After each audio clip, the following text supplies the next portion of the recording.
Bonjour à vous tous, donc aujourd'hui un petit tuto concernant une Audi A5 S-Line de 2010. Donc son souci c'est quand on roule il y a le voyant erreur boîte de vitesse qui s'allume. Donc je vais passer la valise Maxidas Pro 708 de Hôtel pour essayer de voir si on trouve quelque chose. Donc le voyant, comme on peut voir ici, il s'affiche que quand on roule tout simplement. Donc la voiture elle roule normalement avec des restrictions tout simplement. Donc c'est le 3 litres TDI de 240 chevaux. Donc là on va aller sur Audi. On va choisir Audi si je trouve. Voilà. Attends, j'ai pas mis le contact. Ah oui, c'est mieux avec le contact là, pour pouvoir communiquer avec la voiture. Donc là on a le code châssis. On va faire un scan tout simplement. Donc système, ouais. Can quick scan, sex system can.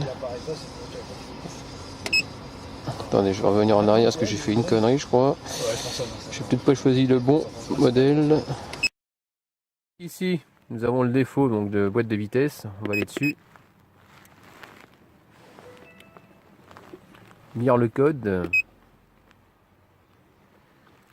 Torque, limitation du... Oula, c'est cloche, température passive. Donc à mon avis c'est la sonde, comme tu disais, la sonde de température.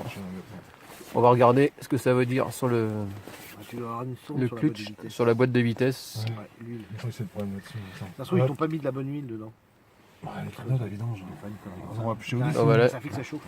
Et elle fait un défaut. ou une connerie comme ça. Allez, tu prends la photo. Vas-y, vas-y. Surtout Audi, c'est moteur Volkswagen, il faut vraiment qu'ils mettent l'utilise.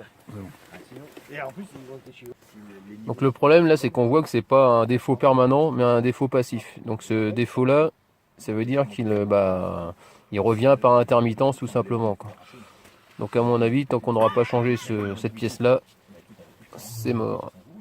Ça reviendra souvent. Donc clutch en anglais ça veut dire embrayage. Donc ce qu'on va faire c'est que je vais essayer d'effacer le défaut. Bon, normalement il n'y a pas de souci, hein, ça devrait l'effacer sans problème. Moteur arrêté, ok. Effacer les codes, ok. Donc on fait un retour, on va regarder, normalement ça devrait l'effacer. Bah voilà, il n'y a plus de défaut boîte de vitesse. Donc en espérant que ça ne revienne pas.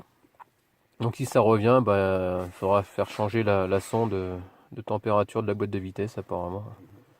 Donc il est dérivé, on va regarder les autres défauts en même temps, quitte à les effacer, hein.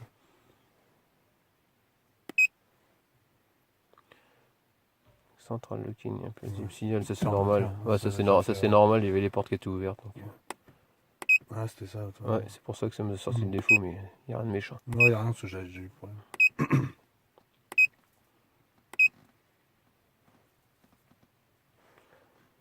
Voilà, donc plus de défaut non plus. Ah, il y en a d'autres. Formation électrique, c'est quoi ça? Je suis remonté trop vite. Information électrique, alors, regarde ce que c'est. Lire code. Actif checking, c'est quoi version? Mise à jour, ça c'est déjà fait. Ah, c'est mise à jour déjà. Ouais, je crois, ça pour bouton de contrôle. C'est-à-dire quoi ça? On va regarder. Donc apparemment c'est des mises à jour, donc il n'y a rien de grave. Donc là on n'a plus qu'un seul défaut normalement.